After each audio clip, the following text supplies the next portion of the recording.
gentlemen, welcome to yet another episode of It's Me Speaking to You. I am, of course, as always, your faithful host, Mr. Jeffrey Wilson, coming to you live and direct from Club 4600, nestled oh so comfortably right here in the gateway to the west, St. Louis, Missouri. Ladies and gentlemen, we have a big, I don't even say he's a star. He is a star in his world. These guys are doing huge business at Coolfire Studios. He is the president of Coolfire Studios. These guys, congratulations will go out to him because the team has again acquired a few more Emmys, and it seems like each year they're getting more and more. Ladies and gentlemen, please welcome to the show the president of Coolfire Studios, Mr. David Johnson. How are you, sir? I'm doing well. Thank you for that kind introduction. Oh, well, you guys earned it, man. You guys are doing some cool stuff. I just to brief the fans here, I met up with you guys. I moved here in St. Louis about 2005 and was in TV and film production, was your guys' PA for a short little bit, and had some other kind of photography gigs, but have kind of watched your guys' exponential growth since you guys started out. Help me if I'm wrong. You guys, 2002, I believe, and you got signed up. You became affiliated with the crew around 2005.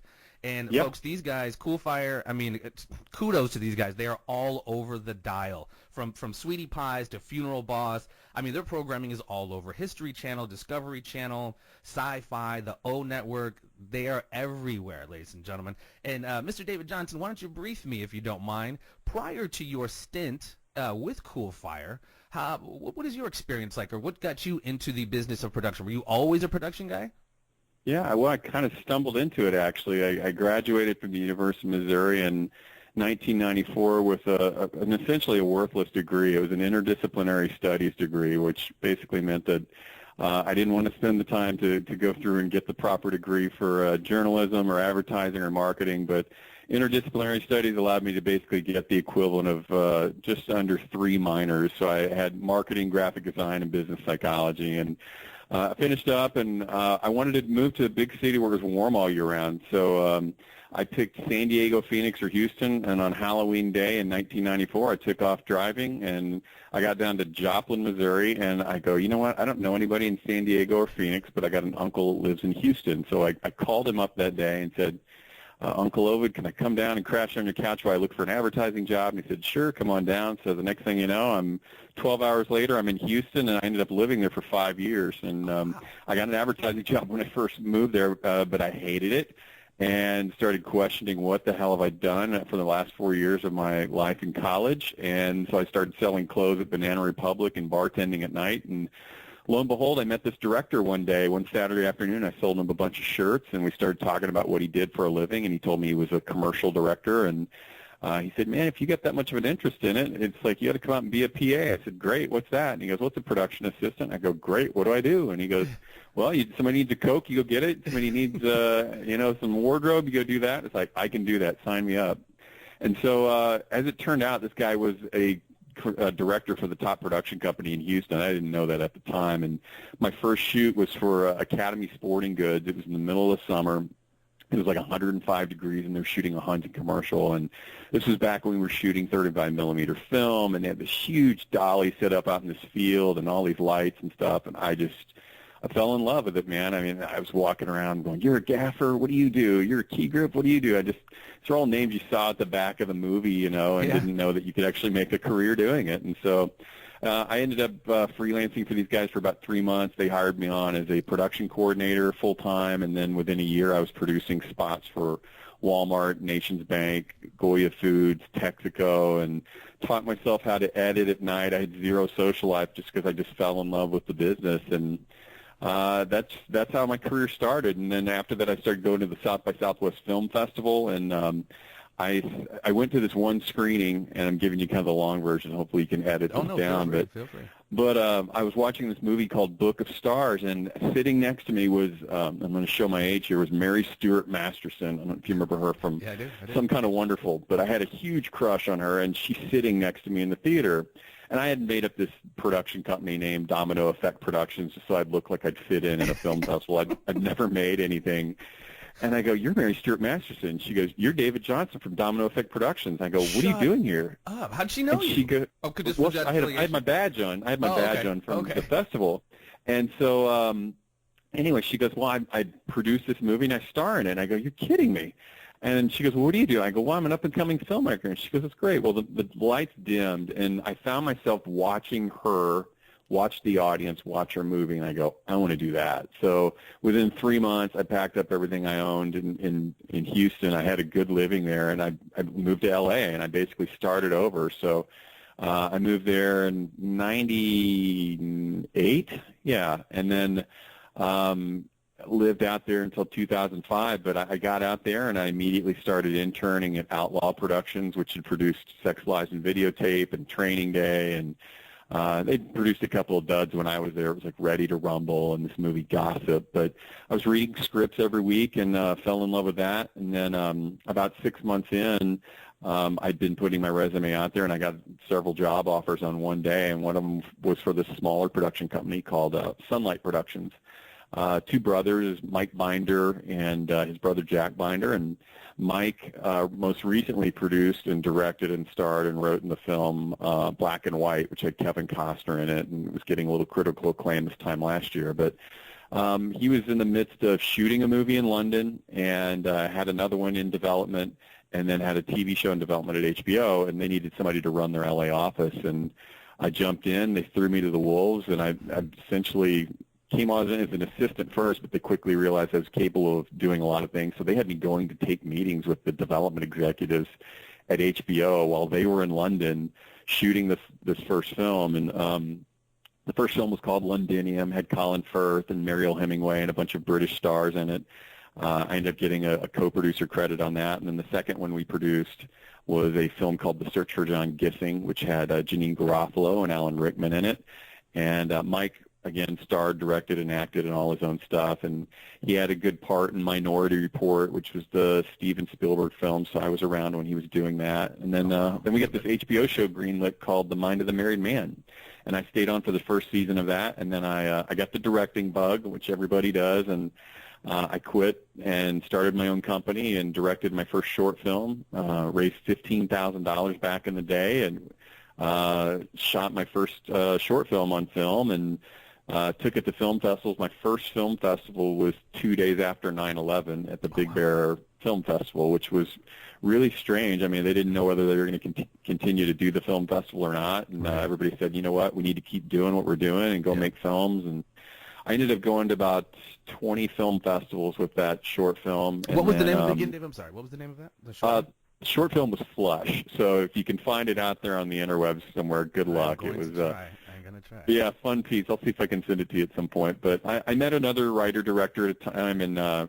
he was doing a lot of feature work, and I really responded to his work, and I quickly realized I was a better producer than a director. And not that I was bad at it, it was just there was a lot of people doing it, and I was just much better suited to put the right pieces of the puzzle in play, getting budgets together, numbers together, financiers, distributors. And so we did that for about 4 years, and we came really close on a couple of projects. Our closest was probably, I don't know if you remember the film Hotel Rwanda, which was a Don Cheadle film about the Rwandan genocide. We had a film about the exact same hotel manager, Paul Rusesabagina. Our writer just didn't get the rights to his life story, but wrote a great story anyway. And we had Danny Glover attached. I still feel our script was better, but they just got theirs made first. And, once a film like that's made, there's no need to really see it again. I think there's a documentary made. But anyway, that was our closest. Oscar nominee, or did it win anything? Yeah, well, I don't know if it got quite Oscar nominated, but it was well received, and you got Nick Nolte in it. But anyway, I ended up my career in L.A. working for Janet Yang, who used to work for, she was Oliver Stone's president of his production company. She produced Joy Luck Club, People versus Larry Flint, High Crimes, and I was building an international film fund with her because she was this Asian-American prolific producer and was going and finding Chinese money to partner with a U.S. studio. And I worked on that deal for about a year with her, and then I met my wife-to-be, and it was time to move out of L.A. And I left, and about a year later, her film fund came together, and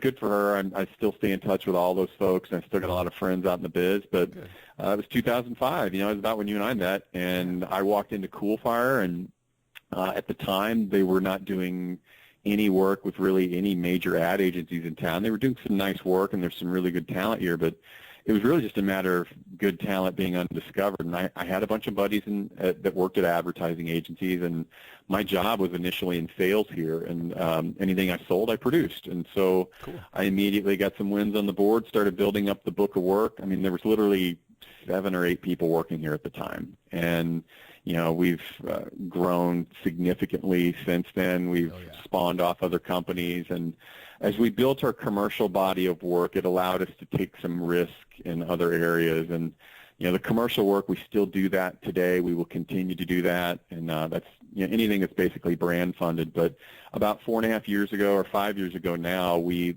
decided to get into original entertainment, which is some of the credits that you listed earlier on. And we said, hey, you know what? We'd like the chance to create our own ideas and sell those ideas, which is a much different business model than the traditional fee-for-service model, which is, an agency comes to us, they've got a storyboard, we tell them how much it's going to cost to produce, we make it, we hope we do a good job, and hope they come back again. With IP, you make it, you sell it, and it could be potentially sold again internationally or to Netflix. You have something that has a lot more value and potentially a lot more upside, but you also have the potential to not sell anything. So, looking at it from a baseball lineup, since we are a baseball town, we had our commercial division being kind of our leadoff and secondary hitters hitting singles and doubles, but, our original entertainment was set up to either hit third or hit cleanup, and there's some strikeouts, but there's some home runs. And, Sure. Our first show out of the gate was Welcome to Sweetie Pies. That was the first one. That was the very first one. Wow. And that was at a time where Oprah's network was, quite frankly, not doing well, and they needed to get some programming that was kind of off-the-couch programming. Everything they'd had up there was just basically extensions of Oprah's TV show where she was on the couch. It was lifestyle programming, and they needed something that had a little bit more emotion and levity to it. And so they told us they were looking for a multi-generational ethnic family business to drive a show around. And so, we kind of joked that Sweetie Pies would be perfect, or we'd go down there for lunch on Fridays and have catfish and, cornbread and mac and cheese. It would knock you out to sleep, in the afternoon. And as it turns out, Miss Robbie was a former Ikeette from the Ike and Tina Turner days, and her son Tim had spent a little time incarcerated, and they were getting ready to launch a new restaurant. And we signed them up for a shopping deal, made a sizzle tape, and lo and behold, they bought 8 episodes on the spot. And we ended up having to co-produce that show with Pilgrim Studios out of Los Angeles because we'd never physically produced a TV show. But it worked out well for us because it gave us some street cred, and we still get executive producer fees on that show today. But Nice. the physical production's done by Pilgrim. Our second show was Fast and Loud, and that immediately sold to Discovery, and both of those shows are the top shows on their networks now. But we're executive producers on it still. We're getting executive producer fees. It stinks that those are our 2 shows and those are our 2 hit shows, because if we were physically producing those, we would be crushing it. And not that we aren't now, but it's just. The Fast and Loud. What is the premise of that one? Yeah, so Fast and Loud is. We had this concept and this idea for this format show where we had some guys that go out and find these old cars, fix them up, and sell them at an auction. And we needed talent. And so we actually work a lot with Javelin here in town, which is an experiential agency. And they were trying to get into original entertainment too. And they knew these 2 guys, Richard Rawlings and his partner Aaron. And so these 2 guys had won the Cannonball Run, that is the race from New York to Santa Monica, for 6 years running. They're gearheads. They're entertaining, they're charismatic, and so we shot a sizzle tape, and the show was really sold on their personalities, and we put them in a format that worked for the show, and Richard was kind of this front man to go buy the cars, and Aaron was the master mechanic behind it, and sometimes they had lemons, and sometimes they had home runs, and you never knew what was going to happen. There's obviously infighting with some of his vendors that he'd work with, but it's been a great run. And the cool thing that we've seen is just brands evolve through some of these shows. Like with Fast and Loud, Gas Monkey Garage didn't exist before that show, and now Gas Monkey Garage is selling $1 million in T-shirts every quarter. Oh, wow. I mean, it's really just been neat to see that. And we had another show, for example, called Hatfields and McCoy's White Lightning that was on History Channel, where we had a real-life Hatfield, real-life McCoy. They got together, and they made a whiskey, and it was a recipe they'd been talking about for years, and the show was just kind of the tipping point to actually make the product. And so that whiskey is now being distributed in 44 states. We're a partial owner along with the families, and the guys from Javelin, once again, partnered with us. They brought in a former Bacardi executive to be a character in that show to help legitimize and bring that product to market. So to date, we continue to do original entertainment. Obviously, with the work we've done on the branded side, that's led us into branded entertainment. When, as you said before, sorry to interrupt you, you had said that the companies that kind of has spawned off into kind of different ventures. So you have your Coolfire Studios, and what you're talking about with your original programming is basically done under the Coolfire Originals banner.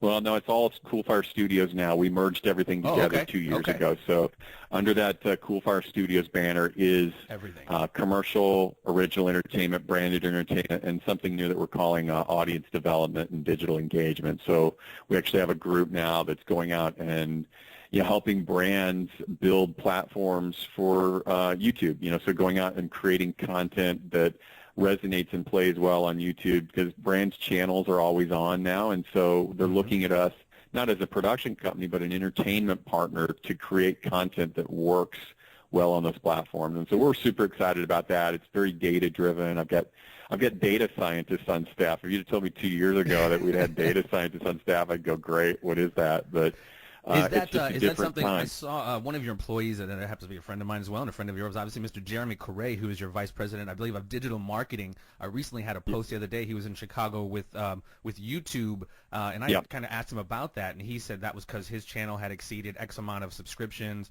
and I think that was based around the something about Build-A-Bear. What was that you guys did with the Build-A-Bear? Exactly. Yeah. So Jeremy is our VP of digital entertainment. He oversees all content digital. And again, it's a different beast. The production on that is you don't have these big, huge production costs and that sort of thing. The production has to be more nimble, thoughtful, and you really have to kind of work backwards and see what platform the content's going to be on, because on Facebook, that audio is going to be off for 7 seconds, and so you got to be able to capture an audience immediately and get them to kind of tune in. On YouTube, I mean, it's more disruptive and interruptive advertising, and then building subscribers and loyalty, and then creating frequency. And so Jeremy oversees all of that. We've had tremendous amounts of success with Build-A-Bear specifically. They were a brand that, like most brands, just putting their commercials on YouTube and hoping that people watch it and just making sure that there's something out there. And they said, what, we got an opportunity here. We're a young demographic is our brand audience, and that's where they're going to watch the content is on YouTube. And if you got kids, they go onto iPads and they'll just sit there on YouTube for hours. So we came up with a show called Bearville Alive that was a weekly show that had different bears. It was basically a puppet show where these bears are doing how-to videos or meeting this character, or it's a music video, or it's something around a particular topical theme, like a new character launch. And so each week is something different, and we're basically writing scripted episodes each week that are meeting the brand's objectives, but also using data to drive what we know is going to drive audience recognition. And so for example, one of our most successful episodes was from the unboxing phenomenon that you saw on YouTube. I don't know if you've seen any of those videos or not, but it was a huge thing that was going around where people would make a video of them opening up or unboxing a new toy or a new device or a new product and walking the viewer through it, and they get millions of views. And it's just this kind of experience of getting to see something for the first time that you maybe didn't get a chance to experience, or something that's rare. And so we had two bears ask the kids, "Hey kids, what's in the box?" And our comments, the section below, just went bananas. And I mean, 500 comments later, it's like there's a gorilla in there, a giraffe in there. So unboxing episode 2, or the part 2 of that episode, was we put everything the kids said, we had that come out of a box, and the kids loved it, And so from an entertainment standpoint, the entertainers in us want to be making Build-A-Bear the movie in 2 years, but we've got enough content now to where we can release an album on iTunes because we've made enough original songs now, or we can partner up a meet this character and this how-to video and this particular music video. Put those 3 together, you got a really Netflix-friendly episode now. And so it's a term we've called platforming up. Using this ecosystem of content on YouTube to really start to spawn out and leverage other platforms. And right now we're driving everybody back to the Build-A-Bear site, and they've seen nice ticks up in their traffic online and their e-commerce, and attributing it a lot to the content we've built. And some great stats of it are we've generated over 27 years of watched content in the last 8 months for the brand, which is just from our show, which is really amazing. I mean, it's staggering. So yeah, his group just went to Chicago and participated in this kind of YouTuber creator conference up there, and our entire group's certified on YouTube and their TrueView platform, and it's been really neat to see because we've been able to really go out there and test a lot of ideas and see what works, and then apply that to other brands. So just a new space, new territory, and we see it as opportunity. Yeah, no, and that's cool, and it's cool that you guys have your fingers in so many different mediums, if you will. It's not only just the commercial programming, but like you said, the original content, and then the YouTube. I forget the name of the movie. I think it's Please Subscribe, and it was a Netflix flick, and it was pretty much going through everybody's different thing that they're doing, from a girl coming home drunk and cooking food, and it's really insane the amount of how people are monetizing that medium, YouTube, and obviously you guys are doing it in a very big way. And it's like I said, it's just cool to see you guys just dipping into so much stuff. I don't mean to make you dissect all your different shows, but it is coming up the Halloween season, and I don't know if this show is still in play, the show Carvers, where they go in and where they're carving. From what I can see, and the end results are absolutely amazing what these people come up with. Tell me about Carvers. Yeah, so it's still in active development. So it was originally created as a pilot episode and part of a pilot process that the Sci-Fi Channel did, where Sci-Fi went through and basically greenlit 3 pilots, and then they aired the pilots, and then they measured the social media response to see which show was going to get greenlit for series. And so the evolution of that idea is, we knew what Sci-Fi was looking to do. We had been introduced to these carvers through, some other agency partners of ours, New Honor Society. They had a relationship with these guys that carve these really intricate designs. And in the show that they're doing for us, it was pumpkins, but they carve everything. I mean, it's if you look at their website, and their name is escaping me right now, it's Ray something, but they'll carve chocolate, Spam, sand, ice, wood, chocolate. Yeah, I mean, it's crazy. They're flown all over the world, and I mean, it's very intricate and just incredibly. It's art, and it just happens to be, in this case, edible or organic. And so that was the show at the time, was just them tackling a project, and could they do it in the amount of time? It was really kind of a docudrama around these guys. And so unfortunately, we didn't get greenlit for series there at Sci-Fi. One of the other shows we were up with had a character or a personality that already had a series on there, and so they already had a little brand equity and a little leg up on us, and we knew that going in.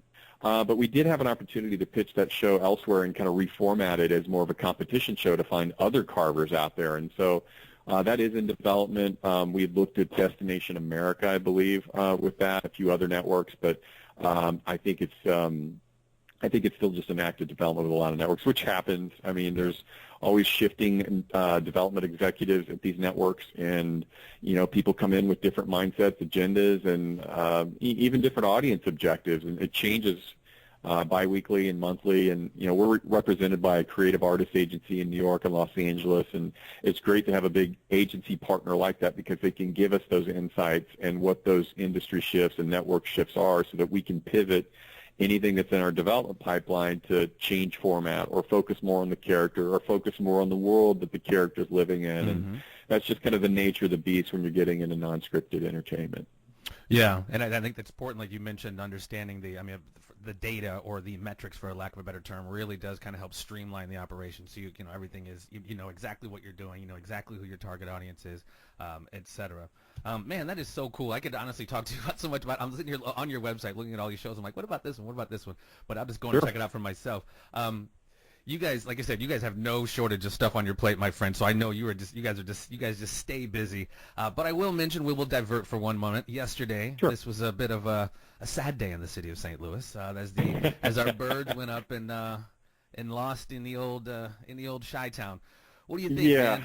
Is it? Are you over it yet, or are you counting down the days to opening day next year? Yeah, I'm one of those guys that like I'm sad when it happens, but I'm good to just kind of let the grieving end and move on. Is I it do worse wish because there it were was the other. Cubs? Well, you know what? I think it would be, but I think the Cubs have gone through enough of a transition from. I don't hate the Cubs as much as it is Cubs fans. So, Right. I mean, I think that's really what it is. I mean, I look at that Cubs team, and they're really good, and they're really fun to watch, and they're doing the right things, and they're kind of doing it the Cardinal way. They're spreading. They got a little bit more deep pockets to spend, but I think it was cool to see. I mean, at the end of the day, they were the third best team in baseball. It just happened that they were all in our division, or maybe fourth, and the Royals might have been ahead of them. But I think the Cardinals just were, a product of having too many injuries and fatigue, and it was time for them to take a break. And maybe it'll pay some dividends where they're not having to play extra 3 weeks of games. This year they get 3 more extra weeks of rest than they've usually had in years past, at least 3 years, and maybe that pays off for next year. So. Yeah, we're very spoiled. When I moved here, actually, I was there, not there, but I was on the streets essentially in Wrigleyville when the whole Bartman thing happened because I was living there at the time. Yeah, that was rough. That was really, really rough. And then the year I moved here, the Sox won, which was cool. And then the year after that, the Cardinals won. So that was pretty cool, man. Little transition there. So, man, I don't want to keep you too much longer. Thank you very much for your time, my friend. I do have one final small segment that we have here on the program. Boy. Oh, yeah, it's painless. We'll see if it's painless or not. The Conspiracy Triangle of Doom, my friend. It is very simple. 3 questions. You may answer however you wish. You can answer a yes or no, or you can even expound if you like. We keep them relatively painless, but, still want to pick your brain a little bit. Question number 1, Mr. David Johnson. Do you, sir, believe in the existence of extraterrestrial intelligence?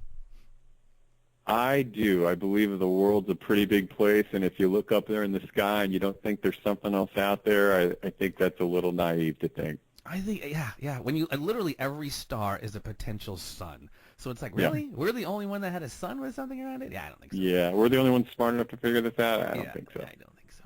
There's a bit of hubris of humanity to think we are, but to each his own, Question numero 2, sir. Do you believe or follow the narrative or accept the narrative of the official story of the events of November 22nd, 1963?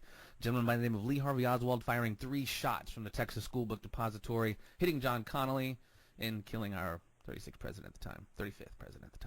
Yeah, that is not something I believe happened. I have thoughts on how it happened, and it's only, I can't name names on it, but let's just put it this way. About 15 years ago, I was I was with my dad, who actually, it was longer than that. It was 20 years ago. And he was divorced, and so I was hanging out with him at Christmas, and we went to a Christmas party. And there was a very high-ranking and very famous at the time, and current still, radio host personality for the right-wing side. I'm not going to name names. You can probably start to guess who it was. And we started talking about that very subject, and he went in. He talked for 2 hours on what happened and how he had his information, and apparently there are some Missouri ties to it. But let's just say he had some help. Well, I can't really say it because I don't want to go on record. I'll have a bullet in my head, and I'm going to pass. Quite all right, my friend. Yeah, but your question was, did I believe that Harvey pulled the trigger? He was there. He was a patsy, but he was not solely responsible. Well, we are going, because I'm a freak on the subject a little bit, so you and I are going to have a discussion. You are going to spill the beans on that one of these days, my friend. Off the record, I'm going to put one of the little Stephen Hawking voice boxes on it for that too. So. Your Bane voice. All right, question number 3. A little bit more contemporary. Do you follow or believe the official story and the narrative of the events of September the 11th, the 19 hijackers and the building? Everybody, there's, of course, the plane went into the building. We saw that, but there, of course, on the other side of the story, there's controlled demolition stories and stuff like that. And inside job business. So. Yeah, I believe there are some evil people in the world, and I believe they perpetrated what they said they did, and it was a day I'll never forget. Absolutely. None of us will, my friend. None of us will. Well, I think that about does it, my friend. That's about all I have for you. Again, thank you. I thank you so much, David. You're awesome. And another cool association I have with Dave, this guy, Coolfire throws the most amazing Halloween parties that I seriously have ever been to. I'm not a spring chicken, so I've been to a few Halloween parties. I'm telling you what, when me and my friend and you guys had it secret, and you're like, the Crystal Method. Me and my friend lost our mind. We lost our mind. And then last year it was Black Pistol Fire, and before that you had Digital Underground. Like you guys are awesome. Coolio and Nelly, Young Rob Bass, Young MC. Yeah, we had a lot of good ones. We're gonna have a good one this year too. But I'll make sure to get you a couple tickets, man. Absolutely. I am looking forward to it. Mr. David Johnson, the president of Coolfire Media, ladies and gentlemen, go on. Actually, shoot me a little bit of where we can find you or the company's social media or anything. Yeah, you want to throw out? Coolfire Studios, and I believe on Twitter it's at Coolfire Studios, Instagram at Coolfire Studios, Facebook Coolfire Studios, the website coolfire.com. So when in doubt, type in Coolfire, and it's either us or Vape Machine. So that is awesome, my man. You are a gentleman and a scholar, my friend. I appreciate you like nobody's business. Look forward to seeing you soon to chop it up about a little JFK and party down on some Halloween festivities, my friend. That sounds great, man. All right, David Johnson, ladies and gentlemen, please stay tuned for we have more to come. Thank you for listening to It's Me Speaking to You. Please spread the word and subscribe to the YouTube channel and stay tuned for more conversations with a variety of guests on a variety of subjects.